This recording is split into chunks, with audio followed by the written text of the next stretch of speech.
Hello friends and dear student, एक बार फिर से आपका बहुत बहुत स्वागत है। तो आज की इस वीडियो में हम लोग देखेंगे हॉस्पिटल एंड क्लिनिकल फार्मेसी। इसका है चैप्टर नंबर 3 पार्ट नंबर 2। एक पार्ट इसका शुरू वाला जो है वो अपलोड हो चुका है। अगर आपने नहीं देखा है तो प्लेलिस्ट में आप जाके देख सकते हैं, या तो फिर मैं डिस्क्रिप्शन में उसकी लिंक दे दूंगा, आप वहां से उसको जाके देख सकते हैं। जो आज का टॉपिक है वो है प्रोसीजर ऑफ ड्रग परचेज। क्या है? Procedure of drug purchase. Purchasing आप जानते हैं, परचेज का मतलब होता है ख़रीदना किसी चीज़ को। परचेज का क्या मतलब होता है? किसी चीज़ को ख़रीदना, यानी समझ लीजिए उसको हम कहेंगे गेट या ऑब्टेन करना। ठीक है, पैसा दे के या जैसे भी किसी चीज़ को क्या करना, ऑब्टेन करना, ख़रीद लेना। ठीक, अब ये कि क्या प्रोसीजर होता है कि मान लीजिए अगर ड्रग्स वगैरह ख़रीदी जाती हैं, मान लीजिए आपकी एक फार्मेसी है, आप एक क्या कहते हैं अपना मेडिकल स्टोर चला रहे हैं, तो ड्रग को परचेज़ करने के क्या प्रोसीजर होंगे। या हॉस्पिटल फार्मेसी के अंदर आप एक फार्मासिस्ट हैं, तो वहाँ पे अगर क्या कहते हैं मेडिसिन या ड्रग्स की ज़रूरत पड़ रही है, कम पड़ रही है, ज़रूरत पड़ती है, खर्च होती रहती हैं दवाएं वहाँ पे, तो अब उनकी ज़रूरत पड़ रही है तो उनको कैसे परचेज़ किया जाए। ऐसा नहीं होता है कि आप डायरेक्टली जाके खुद बाई कर लेंगे, बल्कि एक पूरा प्रोसीजर है। वो क्या प्रोसीजर है वो हम लोग देखते हैं इसमें। तो क्या ड्रग परचेज का क्या मतलब होता है? Drug purchase means to obtain or get different types of medicine from external networks. External network से क्या है, अलग अलग टाइप की दवाओं को ऑब्टेन करना, ये क्या होता है? ड्रग परचेज होता है। एक्सटर्नल नेटवर्क क्या है कि जैसे मान लीजिए जो डिस्ट्रीब्यूटर हैं, या कोई रिटेलर से आदमी कभी लेता है, या होल सेलर से लेता है, या डायरेक्टली मैन्युफैक्चरर से लेता है, तो जो भी ये क्या है, ये सब क्या है, एक नेटवर्क हैं। तो इनसे ऑब्टेन करना दवाओं को, ये क्या है? परचेज ऑफ ड्रग है। ठीक, अब क्या procedure for purchase. Procedure for purchase यानी अगर हॉस्पिटल फार्मेसी में हैं, आप किसी हॉस्पिटल के अंदर है, मान लीजिए गवर्नमेंट हॉस्पिटल है, उसके अंदर आप हैं, काम कर रहे हैं। ठीक, और वहाँ पे आप, वहाँ की जो फार्मेसी है उसके जो दवाएं हैं, जो उसका जो स्टोर है, वहाँ पे दवा कम हो रही है या ख़त्म हो चुकी है, तो उसको परचेज़ करने का क्या तरीका है, क्या प्रोसीजर है, तो वो आप यहाँ पे देखेंगे। बहुत सिंपल है। तो फर्स्ट स्टेप क्या है? Purchase request form. क्या है? परचेज रिक्वेस्ट फॉर्म, या उसको हम लोग क्या बोलते हैं? परचेज रिक्विजिटेशन। रिक्वेस्ट से क्या बना है? रिक्विजिटेशन। ठीक, अब इसमें क्या होता है कि the pharmacist prepare the drug list. मान लीजिए आप वहाँ पे फार्मासिस्ट हैं, तो आप क्या करेंगे? ड्रग की एक, जिन दवाओं की ज़रूरत है उनकी एक लिस्ट बनाएंगे। ठीक, and fill purchase request form, और परचेज रिक्वेस्ट फॉर्म को क्या करेंगे? भरेंगे। यानी एक बिल टाइप का होता है कि मतलब ये दवा हमको इतनी चाहिए। क्या आपने ये मान लीजिए एक फॉर्म है। ठीक, ये क्या है? एक फॉर्म है।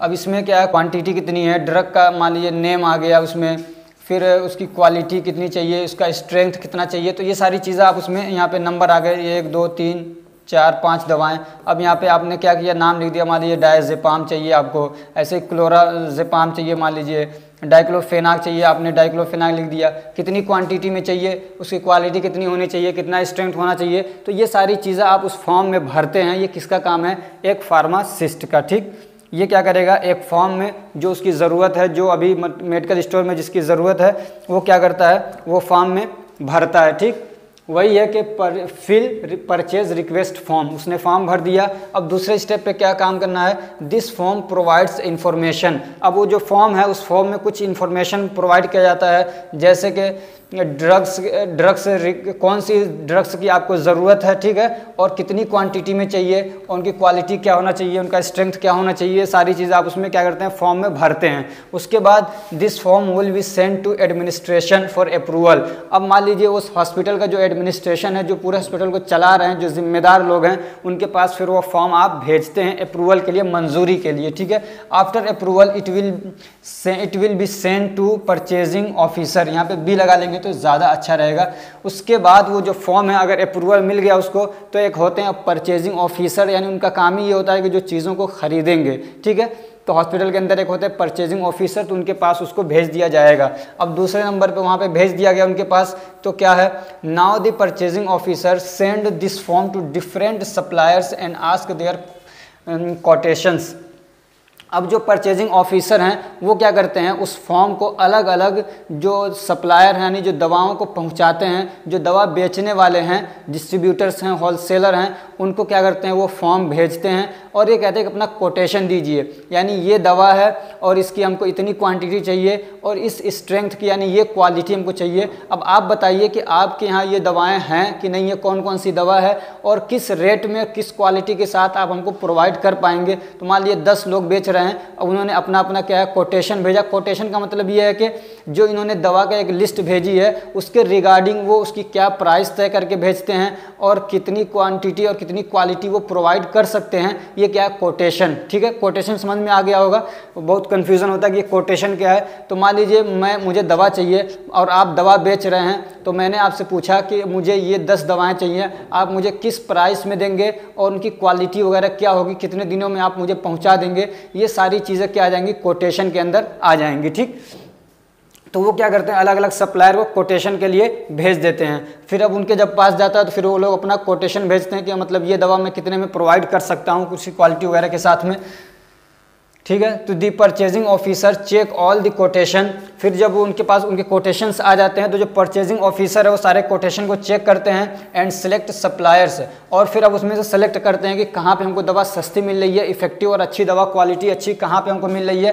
तो उसके हिसाब से फिर वो क्या करते हैं सेलेक्ट कर लेते हैं and place the purchase order. और उसके बाद फिर क्या है अब दवा खरीदने के लिए ऑर्डर वो दे देते हैं, उसी को बोलते हैं प्लेस ऑर्डर करना या प्लेस परचेज ऑर्डर कर दिया, यानी दवा खरीदने के लिए उनको ऑर्डर दे दिया कि हमें इतनी दवा ये भेज दीजिए, ये दवा आपके यहाँ से मुझे चाहिए। ठीक, अब चौथा जो स्टेप होता है इसमें वो क्या है,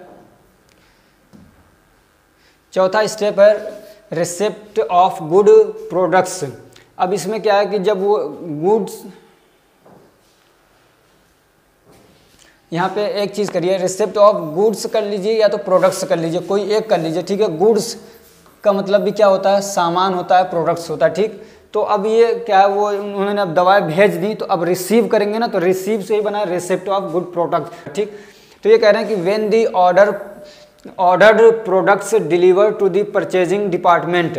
ये कह रहे हैं कि जब वो जो ऑर्डर दिए गए हैं वो दवाएं जब आके इनको मतलब पहुंच जाती हैं, जब जो दवाएं ऑर्डर की गई हैं जब वो डिलीवर कर दी जाती हैं यानी पहुंचा दी जाती हैं कहाँ पे परचेजिंग डिपार्टमेंट में, तो अब उन दवाओं की क्या है their quantity quality and prices are check. फिर अब उनकी क्वालिटी उनकी क्वांटिटी और उनका क्या है प्राइस वगैरह चेक किया जाता है। अगर वो जैसा दवा चाह रहे थे सेम वैसे ही है तब तो वो रख लेते हैं। अगर if the any product miss the desire quality quantity और प्राइस, और अगर कोई दवा ऐसी है उसमें कि जो क्वालिटी हम चाह रहे थे वो क्वालिटी उसमें नहीं है या जिस रेट पे हम चाह रहे थे उस रेट पे नहीं है, तो फिर हम क्या करते हैं उसको रिजेक्ट कर देते हैं।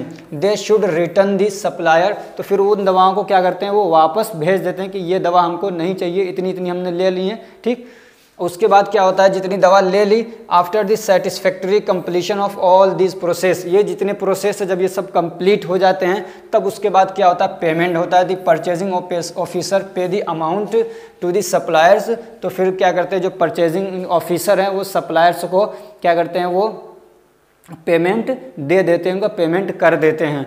अब एक टॉपिक है इसके अंदर tender and e tender, tender और ई टेंडर। टेंडर आप समझ लीजिए, ई टेंडर आसानी से समझ में आ जाएगा कि क्या होता है। तो टेंडर क्या होता है कि जैसे कि मान लीजिए मुझे कोई काम करवाना है, सपोज दैट मुझे एक अपना घर बनवाना है, तो मैं 4-5 अलग अलग ठेकेदारों को कहता हूं कि देखिए मेरा ये मतलब ये मेरी ज़मीन है और इतना स्क्वायर फीट है, ये घर मुझे ऐसे ऐसे बनाना है, आप कितने में ये घर बना के मुझे दे देंगे। ठीक, तो वो क्या कर रहा है जो ठेकेदार है वो सर्विसेज दे रहा है मुझे। ठीक, दूसरे ये कि जो अब उसके जो कंस्ट्रक्शन के जो सामान होते हैं जो मटेरियल्स होते हैं, मैंने उनमें से 8-10 लोगों को क्या है मतलब फ़ोन किया या मैसेज भेजे या तो फिर मैंने लेटर लिखा कि देखिए मुझे ये इतना बड़ा घर बनाना है और मुझे इतने इतने सामान की ज़रूरत है, आप किस रेट में मुझे ये सारी चीज़ें दे सकते हैं। तो अलग अलग लोगों को मैंने भेजा, तो अब वो लोग अपनी क्या है सामान के बारे में बताते हैं। तो ये जो मैंने भेजा है उनकी सर्विसेज को लेने के लिए या उनका प्रोडक्ट लेने के लिए जो मैंने लेटर भेजा है या जो मैंने उनको एक क्या कहते हैं इन्फॉर्मेशन दी है, इत्तला दी है, तो ये क्या टेंडर यही होता है, क्या टेंडर। ठीक, अब उसी टेंडर को अगर इलेक्ट्रॉनिक माध्यम से किया जाए, मतलब पहले चलता था कागज़ पे लिख के लेटर वगैरह भेजे जाते थे, लेकिन अब क्या है डायरेक्ट व्हाट्सअप किया, मैसेज कर दिया, ईमेल कर दिया, फैक्स कर दिया, ऐसे ही और भी जो तरीके हैं ट्विटर से, जैसे भी आपने उनको क्या है इस तरीके से अपनी ज़रूरत पूरी करने के लिए, उनकी सर्विस लेने के लिए या उनका प्रोडक्ट लेने के लिए कोई मैसेज किया, कोई इन्फॉर्मेशन दी, तो वो क्या हो जाएगा, ई टेंडर हो जाएगा, क्योंकि ये इलेक्ट्रॉनिक माध्यम से आप ये काम कर रहे हैं। ठीक, अब इसको देख लीजिए। It is a process in which a person और ऑर्गेनाइजेशन, यहाँ पे एन लगा लीजिए, और an organization who need goods और सर्विसेज एक्सेट्रा। ये कह रहे हैं कि एक प्रोसेस है जिसमें कोई एक आदमी या कोई एक ऑर्गेनाइजेशन जिसको क्या ज़रूरत होती है किसकी, सामान की या सर्विसेज की या इस टाइप की और भी चीज़ें, तो इनवाइट्स दी अदर पार्टीज़, तो क्या करते हैं अलग अलग क्या पार्टीज़ को क्या करते हैं इनवाइट करते हैं, अलग अलग पार्टीज़ को क्या करते हैं इनवाइट करते हैं, यानी उनसे कहते हैं, उनको बुलाते हैं क्या करने के लिए, to submit a proposal to provide, ये प्रोवाइड 2 बार हो गया है, to invites the other parties to submit a proposal to provide their goods और सर्विसेज। ये कह रहे हैं कि जो अलग अलग पार्टीज़ हैं, जो अलग अलग लोग हैं, मान लीजिए अलग अलग ठेकेदार हैं, तो उनको एक इनविटेशन भेजते हैं कि हमको ये काम चाहिए, तो आप ये सर्विसेज हमको कितने में देंगे, उसका एक प्रपोजल दीजिए हमको, यानी पूरा एक खाका बना के दीजिए। ठीक, अब ये क्या, तो ये क्या होता है, टेंडर होता है। अब वो आएगा बताएगा कि मेरा ये मैं इतने में कर सकता हूँ, मान लीजिए 5 लोगों ने आया, उन्होंने अपना अपना रेट बताया। ठीक, अब जिसको इसको पसंद आएगा, जिसका रेट अच्छा लगेगा उससे ले लेगा ये, चाहे उसकी सर्विसेज हो चाहे उसका सामान हो, गुड्स हो। अब ई टेंडर क्या होता है, तो if this process is done, अगर ये जो प्रोसेस है ये इलेक्ट्रॉनिक मशीनरी के थ्रू किया गया है, यानी इलेक्ट्रॉनिक मशीन या इलेक्ट्रॉनिक माध्यम से किया गया है, विदाउट यूजिंग पेपर, उसमें जिसमें कि पेपर यूज़ न किया गया हो, then it called e tender. तो ये एक टॉपिक था, काफ़ी छोटा टॉपिक था। अब हम मिलते हैं नेक्स्ट टॉपिक के साथ, वो होगा हमारा इन्वेंट्री कंट्रोल। अगर ये हमारी कोशिश अच्छी लगी तो वीडियो को लाइक करिए, चैनल को सब्सक्राइब करिए और अपने फ्रेंड्स को भी शेयर करिए ताकि वो भी इससे फ़ायदा उठा सकें। Thank you so much for watching.